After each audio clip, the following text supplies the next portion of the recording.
Pozdrav svima! Na test nam je iz HTC-a stigao novi HTC Sensation XL. Ovo je Android smartphone, isti njegov hardverski brat se zove HTC Titan, koji ima sa sobom Windows Phone operativni sustav. Znači HTC Titan i HTC Sensation XL zapravo dijeli isti hardware, samo različite operativne sustave. Na prvi pogled HTC Sensation XL, kao što mu ime kaže XL, veći je zbog svog ekrana dijagonale 4,6 inča. Nemamo originalno pakiranje, ali evo, dolazi sa svim stylish opremom poput ovakvog lijepog bijelog punjača. Zapravo sličan je iPhone-ovom. iPhone, odnosno Apple je uveo nekakav trend kod proizvođača smartfona, a zapravo ovo je jedan smartphone koji je više fokusiran na mlađu populaciju.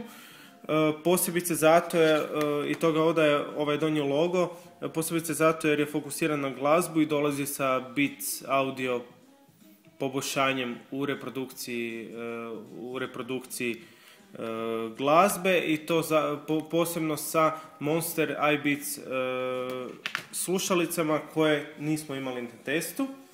No, s druge strane, odmah da kažemo, Beats Audio radi sa bilo kojim vanjskim izvorom, odnosno sa bilo kojim slušalicama, za to mu pomaže 3,5 mm audio utor.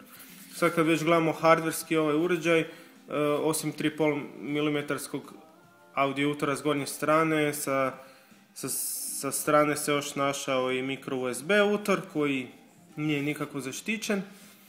I to je to. Nažalost, iako je ovo multimedijalni uređaj i ima znači DLNA support i ostalo, nažalost nema HDMI utor, znači ne možete ga spojiti na televizor na nikakav drugi način osim bežično.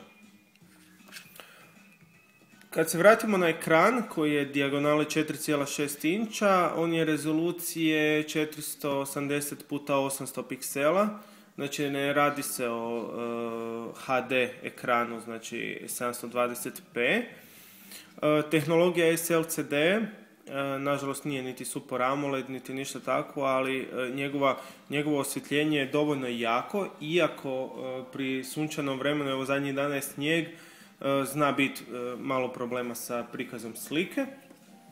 Hardverski gledano, 1,5 GHz Snapdragon procesor Scorpio i nešto slabiji Adreno 205 grafički podprocesor.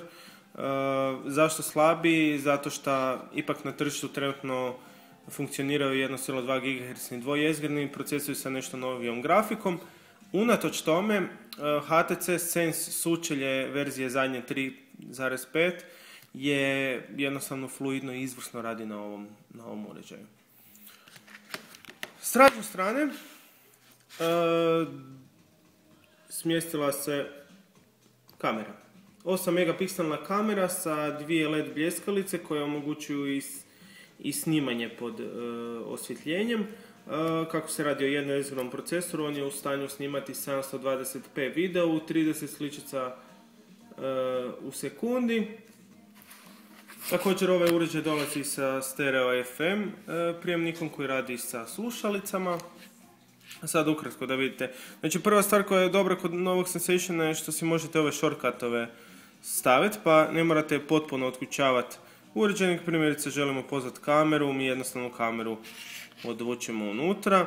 Kamera sučelje je jako kvalitetno i jako dobro, puno je opcija. Zbilja možete jako dobro podesiti kako želite fotografirati, također postoji mogućnost autofokusa, detekcije lica, također HTC uveo zanimljive efekte.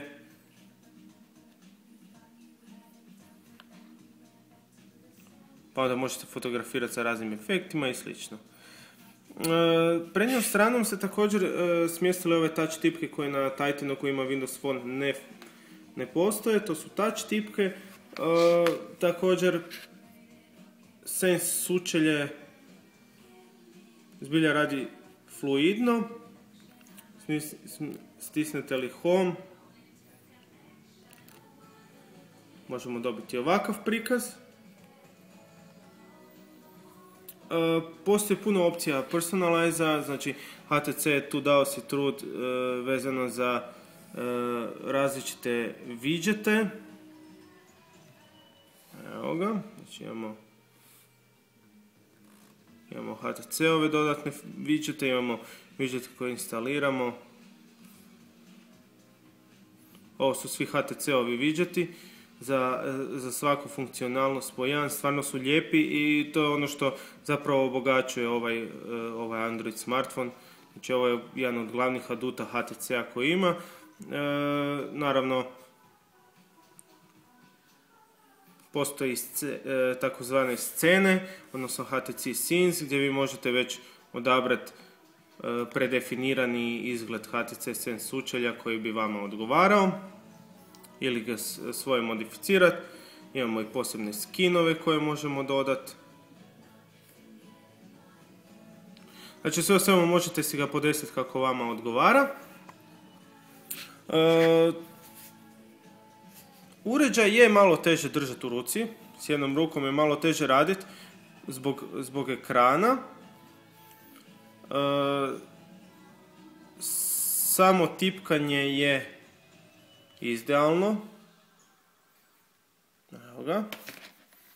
Znači tipkovnica je zbilja velika i ovo je nekakav mini hibrid između tableta i samog smartfona. Imate smart dial u telefonu, a kroz aplikacije, znači možete gledati sve aplikacije koje ste instalirali, možete si staviti nekakve koje ste često koristili i samo one koje ste downloadirali, znači koje ste skinuli.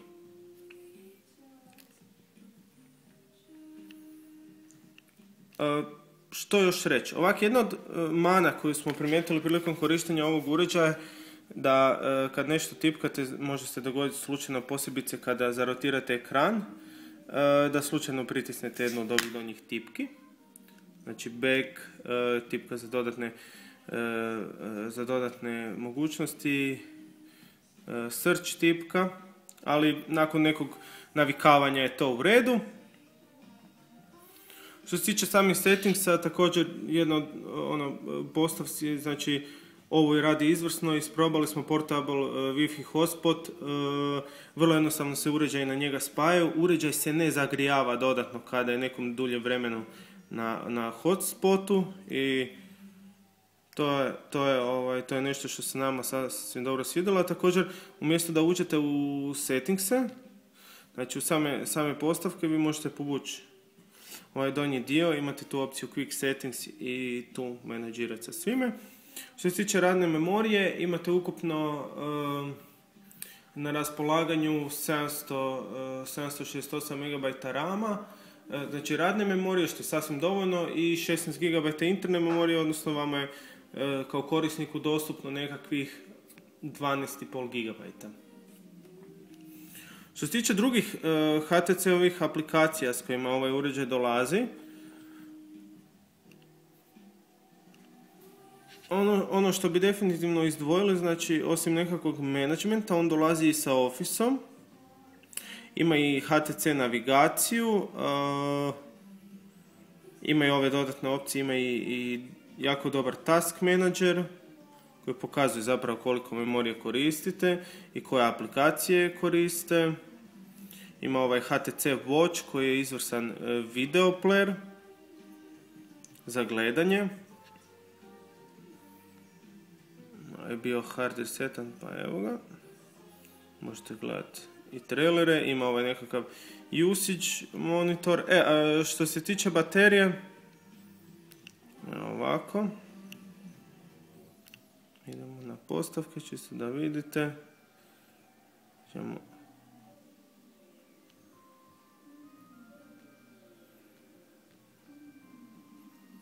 Najviše, ovo je nekakvo srednje korištenje uređaja, on je bio 2 dana već gore, nismo ga koristili intenzivno. Kada smo ga koristili intenzivno, očekujte da ćete ga svaku večer puniti. To je ono što vam sigurno će biti u redu. Baterija je nešto manja od drugih HTC-ovih modela, ali stvarno jedan dan će bez problema izdržati. Također, novi upgrade HDC Weathera je jednostavno savršen.